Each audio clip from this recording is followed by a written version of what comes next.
Hello everyone! Hoje eu queria fazer um react aqui de dois monstros da aquisição de linguagem, Language Acquisition, um poliglota, um linguista. Estamos falando de Steve Kaufmann e Steven Krashen, né? O Steven Krashen, que é o criador, a pessoa que desenvolveu a teoria do Comprehensible Input, que revolucionou a forma de aprender inglês. Steve Kaufmann, que foi pela mesma linha, né? Tem muita influência do Steven. E vamos ver o que mudou. Depois de muitos anos, agora ele já está mais velho. Será que mudou alguma coisa? Será que ele, depois de testar tanto, depois de refletir tanto sobre a língua, será que tem alguma coisa nova? Será que ele mudou algo? É isso que a gente vai ver nesse React. Vamos lá. But certainly I discovered then that all of the instruction about the niceties of grammar, and particularly when the teachers select what you're going to read. So mostly you're not interested in what they push at you. And in those days, there wasn't so much in the way of, there were no MP3 files. There weren't even cassette players. So there was very little listening. It was mostly reading with a long list, word list, and things that were of no. Cara, aqui ele falou sobre o professor passar livros que ele acha que faz sentido e você não escolheu o livro. Então, geralmente, são livros que você acaba lendo, mas que você não tem interesse, porque não foi você que escolheu. Isso é muito real. Muito do que você aprende é através porque você gosta da coisa. Então tem gente que aprende com música porque gosta da música, tem gente que aprende com jogo, tem gente que aprende com um livro e tal. O mais importante é você encontrar algo que te interesse a ponto de você passar horas e horas e horas, e a gente está falando de muitas horas, ok? Não estou falando de menos de 100 horas, estou falando de mais de 1000 horas de contato com o inglês para você realmente pegar um nível de fluência é, um bom nível de fluência, que você pode falar que você é fluente. A gente está falando de muitas horas, centenas de horas, centenas de horas. Eu diria que é no mínimo mais de 1000 horas de contato com o inglês, absorvendo inglês, ouvindo, ouvindo, ouvindo, tá? Principalmente. Então, para você aguentar tanto tempo, você tem que gostar, você tem que se interessar. Não só pela língua, mas pelo assunto também que está sendo discutido. Do livro, enfim. No interest. Once you get actually motivated in what you're reading about, it gets back to your compelling input, then you don't notice you're being carried along by your interest in the subject matter or your interest in communicating with other people. And the language just starts to pile in. So that has been my experience with French. Oh boy. Yeah. So when did the change come?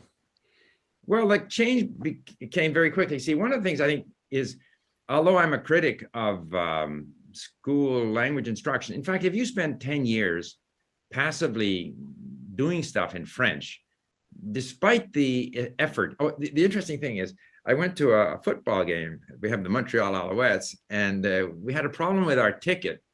And I had to explain this to the usher, who was a Francophone. And so I had to kind of find some French words at age 16 or 17. And I still remember to this day that all I had was words. I didn't have grammar. The teachers had only taught grammar, and all I could say was moi, billet, je, moi, all, vouloir. Like I couldn't produce the grammar, but what I did have was words. And so I remain to this day convinced that the best sort of way to evaluate at least your potential in the language is how many words do you know? How many. Nossa, total, cara. Se você souber palavras, você sai das situações que você se encontra. Ele acabou de falar de uma situação onde ele estava e que ele precisava explicar sobre um problema com os tickets dele. E ele tinha palavras no vocabulário dele, ele conseguiu sair da situação, porque ele tinha palavras. Eu diria que 70% do inglês, olha como é simples às vezes, né? Se você olhar por esse lado, é muito simples aprender uma língua. 70% de todo o seu esforço entre 50 e 70, mas eu diria até que é 70% do seu esforço, deve ser em aprender palavras, identificar palavras, né? E aí entra no input, conseguir entender a palavra verdadeiramente na sua profundidade, o que ela realmente significa, grudar aquele som naquele pensamento, naquela ideia, naquela coisa, né? Fazer um link entre essas duas coisas, você ouvir o som e vir o pensamento, isso é aprender, isso é absorver. E se você aprende nesse sentido que eu falei, aprender de verdade, não só reconhecer a palavra. Eu sei eu já vi essa palavra antes. Não, estou falando você aprender de verdade, reconhecer profundamente e, aliás, entender profundamente o significado daquela palavra. Se você tem um léxico grande, se você tem muitas palavras no seu armazenamento, digamos assim, isso vale muito mais do que assim, dezenas ou centenas de aulas de inglês, livros de gramática e tudo mais. Palavras são o que formam o inglês. O inglês é qualquer língua. É, os idiomas são feitos de palavras. Invista em palavras. Se você parar de estudar gramática agora e só aprender novo vocabulário, você evolui já no inglês. Entendeu? Então, o próximo passo talvez não seja aprender a próxima regra gramatical, a próxima estrutura. Isso é importante também. Mas talvez o próximo passo seja você aprender mais palavras. Às vezes você está travado ali na hora de falar e está faltando uma palavra para você falar. Mas não só isso, às vezes reforçar as que você já sabe. Às vezes você sabe a palavra, mas tá pela metade.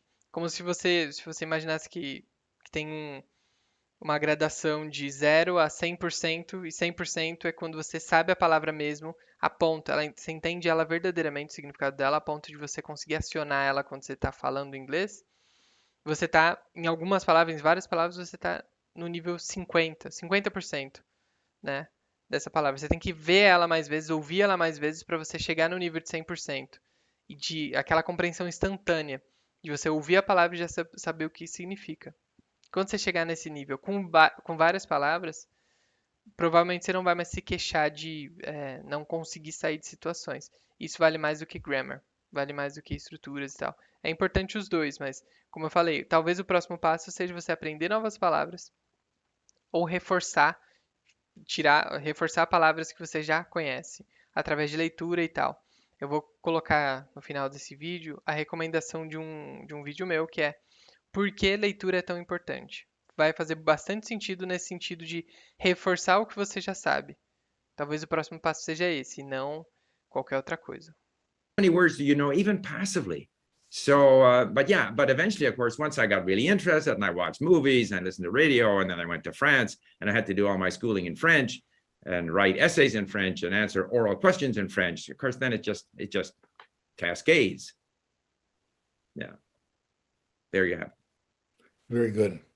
I have a question that one of our members at Link put on our forum. And unfortunately, Eric said he was going to find the name of this professor, but there was a professor who did some work which purported to show that if you start speaking too early, before you have 2,000 hours of listening or some number, then you might develop some bad pronunciation habits. Have you any thoughts on, when is the right time to start speaking? That whole business, and people, I'm sure they've asked you this before. How do we transition from acquiring the language, getting the brain used to the language? How do we get from there to output? Pô, baita pergunta. Muito boa pergunta. Mas, antes de deixar o Christian responder, cara, verdade isso que ele falou, né? Ele falou sobre um professor que talvez ele não lembra qual era o professor, mas ele falou sobre a teoria de que se você fala antes do momento certo de falar, se você começa a querer praticar a fala antes de fazer uma quantidade de input suficiente, aqui ele falou em 2.000 horas de listening, né? 2.000 horas de escuta. Se você faz isso, você produz bad pronunciation. Você pronuncia errado as palavras. Você acaba tendo essa falha no seu inglês. E é muito verdadeiro. Isso eu passo com os meus alunos sempre. Os alunos que não conseguem ou não fazem por algum motivo uma quantidade relevante de input, eles têm os mesmos problemas de pronúncia, digamos que crônicos, sabe? Ele erra aquela palavra e não adianta ele ouvir o professor corrigindo aquela palavra. Não é. Deixa eu pensar em alguma. A pronúncia não é sir, é sure. I am sure e não I am sir. Porque ele vê o S porque ele não ouviu o suficiente a palavra sure. Ele não ouviu o suficiente. Então, faz total sentido. E eu sempre falo, muitas pessoas buscam pronúncia. Ah, eu quero melhorar minha pronúncia no inglês. Só que 80% da pronúncia, ou mais até, não vem da parte mecânica de você tentar pronunciar certo, vem de você ouvir. Se você ouve muitas vezes a pessoa falando sure ou qualquer outra palavra, o seu cérebro já sabe mais ou menos qual caminho seguir para chegar em uma em uma pronúncia correta de sure. E aí quando você falar, já vai ficar muito mais fácil. Isso serve para várias outras palavras. Tem algumas que realmente precisam de um empurrãozinho, de uma instrução de um professor, de alguém que já conheça muito bem a língua, né? Tipo o TH sound, o som do TH, é um caso deles, né? E outras palavras, assim, que se ninguém te falar, demora muito para você perceber só ouvindo. Tem alguns casos assim, mas, cara, se você ouvir muito inglês, você melhora a sua pronúncia também, com certeza. Com certeza a melhor forma de melhorar a pronúncia é,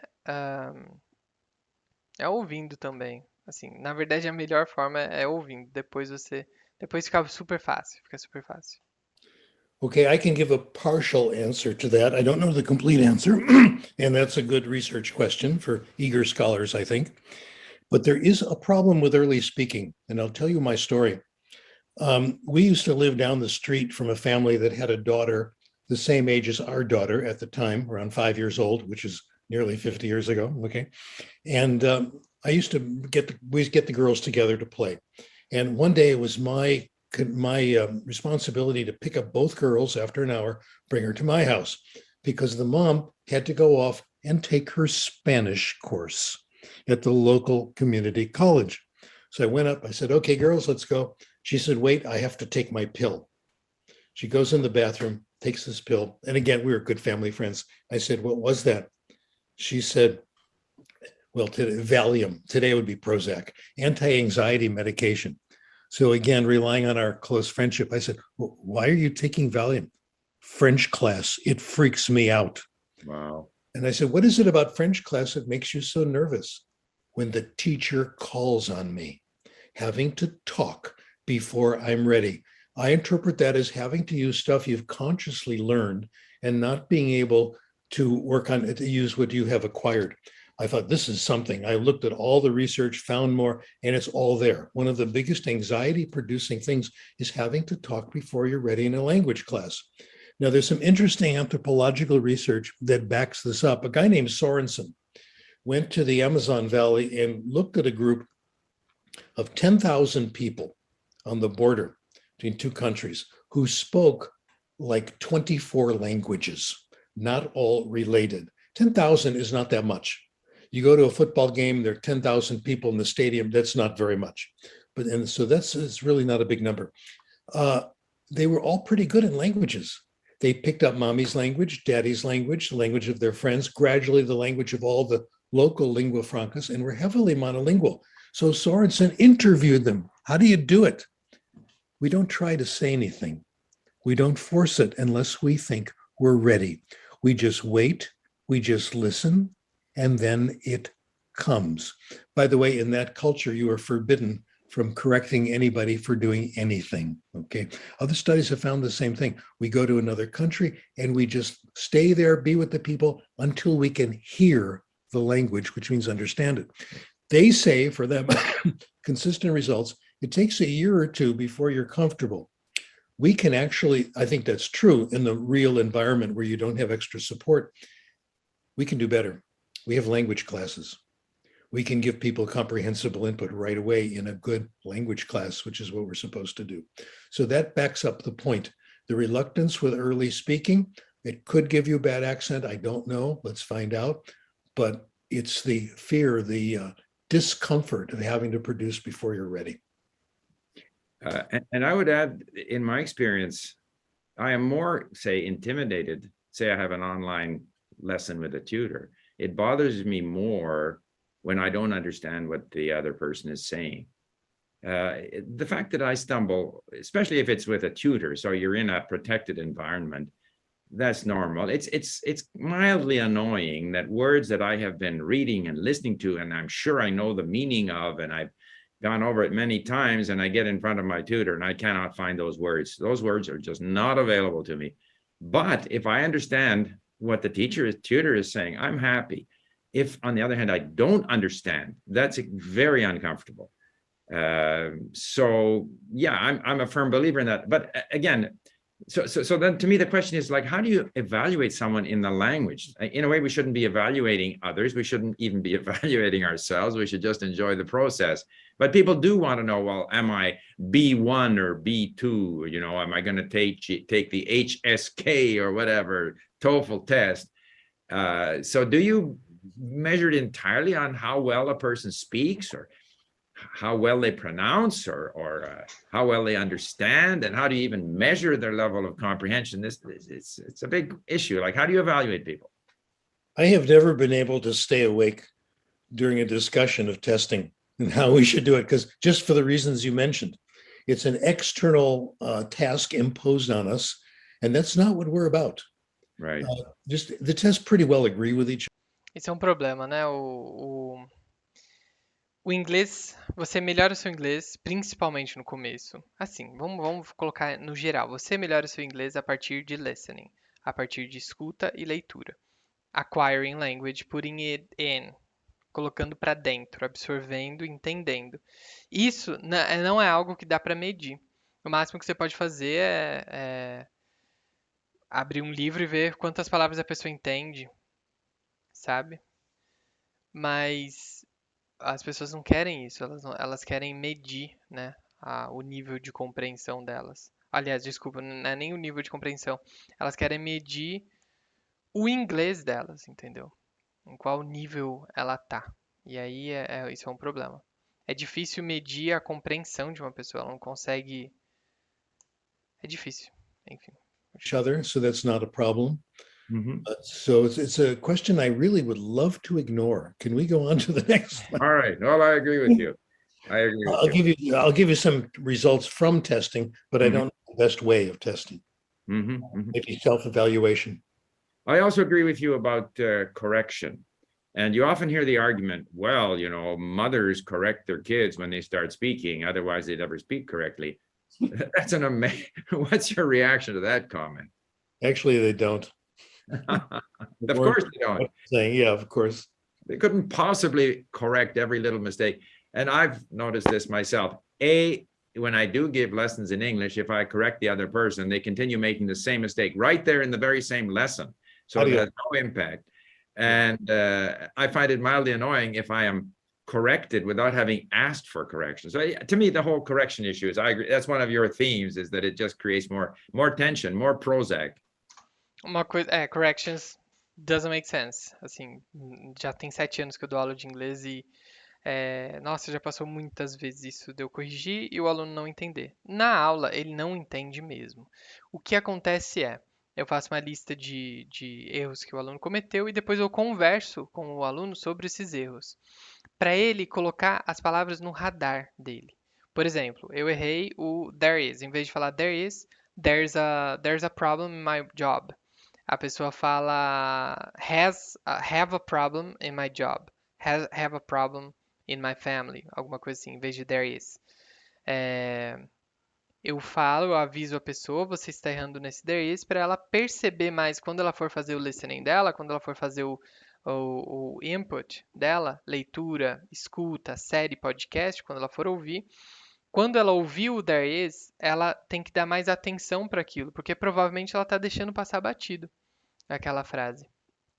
Provavelmente ela não está refletindo sobre o significado real daquilo, por que que aquele there is está sendo utilizado naquele momento, qual que é a lógica por trás, por que que na língua inglesa existe enfim, aquela questão de você ouvir e não deixar passar batido. Você ouve, mesmo que você boie no resto na continuidade da série, do podcast, você para um pouquinho e pensa sobre o porquê daquele there is. Ok, aquele there is é o tem no sentido de existe. Existe um problema aqui. E não tem no sentido de possuir. Enfim, você pode contar essa história que eu acabei de contar para você mesmo, para você lembrar do there is. Então, cada palavra, cada estrutura, cada expressão, cada termo que você aprende, Esses que são difíceis, principalmente, eles têm, às vezes, uma história que você conta para você mesmo quando você ouve aquela expressão, palavra e tal, aquele termo. Você conta uma história para você memorizar aquilo. Tá, esse there is é tal coisa. Ou você lembra do português, aí a história é essa palavra significa isso no português. Ou você lembra de alguma coisa que remeta para você ao significado daquilo. Você tem que fazer um esforço para você colocar significado naquele there is, naquela expressão que você ouviu. A partir disso, você vai conseguindo, aos poucos, melhorar a sua capacidade de não errar mais, entendeu? E aí você pode errar ainda depois, mas às vezes você erra e já percebe que está errado. É um erro consciente e é um erro que demora menos tempo. Você não está errando completamente do mesmo jeito que você errava. Você erra e você já percebe. Você erra e o professor te fala e você fala, putz, é verdade. Por que tal, tal, tal? E aí é mais um momento onde você se lembra da história que você contou para você lembrar. Essa história que eu tô falando, ela não é consciente. Às vezes você não percebe que você tem que contar uma história para lembrar de algo. Ela é uma história que às vezes é simples. Isso daqui, sei lá. Um aluno um dia me contou que ele estava com problemas em lembrar de his, her, de diferenciar a tradução de his, her, he, she e him. E eu também tive esse problema quando eu comecei a estudar inglês. Se você já estuda inglês há um tempo, você vai saber que é, his é dele, him é ele, her é ela ou dela, he é ele, e todos eles têm H. E muitos deles têm o E e o I também. E aí ele falou, e aí him e his significam dele e, assim, him é ele e his é dele. E aí ele associou na cabeça dele a história que ele contou para não confundir mais ele com dele, dela, ela e tal. Ele falou, se tem I, é relacionado a algo masculino. Eu não fiz esse caminho, eu não contei essa história na hora de memorizar essas palavras. Eu devo ter ido por outro caminho, eu nem lembro qual história que eu contei pra mim mesmo, mas ele contou essa. Hoje ele sabe, hoje ele tá em Portugal, inclusive é um baita case de sucesso nas minhas aulas, e ele fala inglês muito bem, já. O Léo, se ele estiver vendo aí o meu vídeo. O Léo que tá lá em Portugal. Então, ele contou essa história pra ele mesmo, sabe? Pra memorizar isso. Então, é isso que faz ele parar de errar. É isso que faz ele parar de errar. Não é a correção na hora, na aula, ali, entende?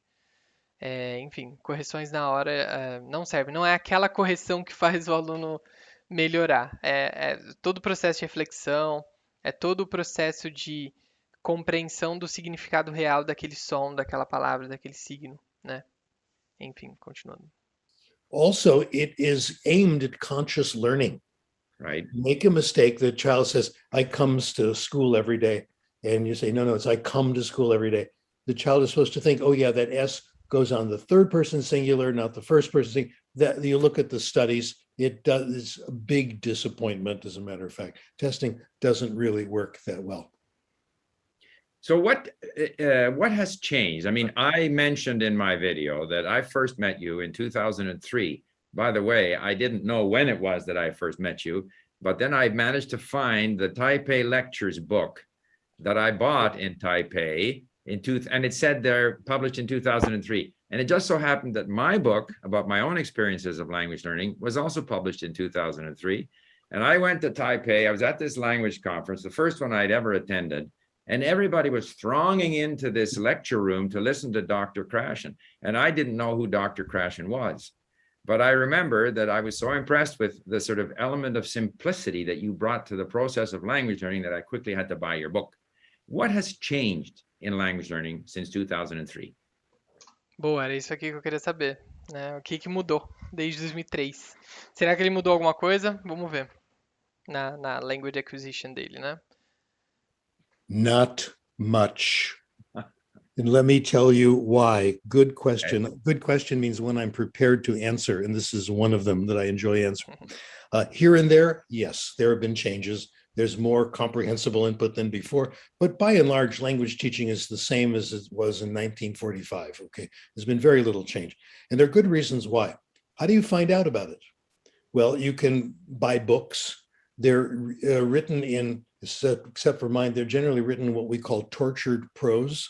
You don't understand what the person's talking about. I can't get through them most of the time. Professional journals, the same way. They're also expensive. Very. My books, a little commercial message, my books are all for free now. If you follow me on Twitter, you find where to find them. You can download them for free because otherwise nobody's going to read them. I can't afford them. Nobody else can afford them. The solution to all this is what is called open access, getting our stuff out so real people can read it and do it. Otherwise, nothing is going to happen because nobody can afford this. That's why we've seen very little change. Oh, some positive change came for me a couple of years ago when the pandemic started, and I offered to give free webinars, free seminars. Over the next year, I did like 70 of them. That helped, no question. I can't do that anymore because I can't afford it. Now I charge a little bit, not a lot, okay? That was a commercial message. Right. But it's hearing about it. Once they hear it and understand it, it works. Getting the word out has been slow. And I don't know any magic way because people are still writing incomprehensible papers. But, obviously the way we learn languages, the way our brains learn languages hasn't changed. That has to be the same, whether you're in the Amazon or wherever you are. Insofar as the awareness of comprehensible input in the language class in the schools, my impression is that there's increasing awareness. The few times that I've attended the, ACE, American Association of Teachers of whatever it is, AFC something. Excellent. Yeah, you and other proponents of comprehensible input are extremely popular amongst the teachers. Amongst some teachers, the ones who've kept up with the research. And it's hard for teachers to keep up because they're overwhelmed with work and the stuff is incomprehensible and expensive. Right. There have been some conversions and that's helped. Mhm. The big one, of course, is Steve Kaufman, okay? People have begun to understand the research. Bill Van Patten has been extremely supportive. Earl Stevick in the old days. That's helped a lot, but it still is not part of common knowledge. But I think another thing that has changed. So if I go back, say 50 years or whatever. Pô, eu queria muito que essa teoria fosse mais mainstream, sabe? Mais popular. Eu não sei, até hoje eu não sei o que falta para ser, sabe? Eu tenho alguns palpites, né? Não é muito comercial você falar que você tem que ouvir 1000 horas de inglês para começar a falar inglês. Não é nada popular. Na verdade, 1000 horas você já tá. Eu, na minha opinião, na minha prática, eu já acho que você já consegue conversar em inglês, com certeza, com 1000 horas de listening. Mas, assim, para você começar, você tem que ter umas 100 horas, sabe? De contato com o inglês, leitura e escuta. Para você começar, tipo assim, saber algumas frases, enfim, sobreviver, entendeu? Bem no início, assim mesmo, entende? O que já é mais do que uma pessoa que ficou, sei lá, 1 ano, 2 anos estudando com gramática numa escola tradicional, sabe? Com livro didático. Ou até mais de 2 anos. Mas eu queria muito que fosse popular, entende? Queria muito que fosse popular, mas não é. Não é, eu tenho algumas. As pessoas querem falar, né? Ela chega na aula querendo falar inglês, ela quer se sentir falando inglês. E aí você tem alguns métodos que você pode colocar que você entrega isso para a pessoa. E isso com certeza é mais comercial, vende mais do que você fazer um comprehensible input na aula, sabe? E focar só em ouvir, ler, que é o certo. Apagou minha luz. 55 years ago when I was learning Mandarin Chinese, we had an open reel tape recorder. Eu vou parando por aqui. Vou fazer um outro vídeo, talvez, com o final desse react, mas gostei muito até agora, deu várias discussões. Espero que vocês gostem. Me diz aí no comentário se você quiser. se você quer uma parte 2. E não se esqueça de conferir se você quiser, considere se tornar o meu aluno, tanto do meu curso online quanto das minhas aulas particulares. Eu tenho grupos também, então tenho grupos de conversation, aula particular e curso de inglês, ok? Se você se interessar, os links estão aqui embaixo. E see you in the next video. Bye.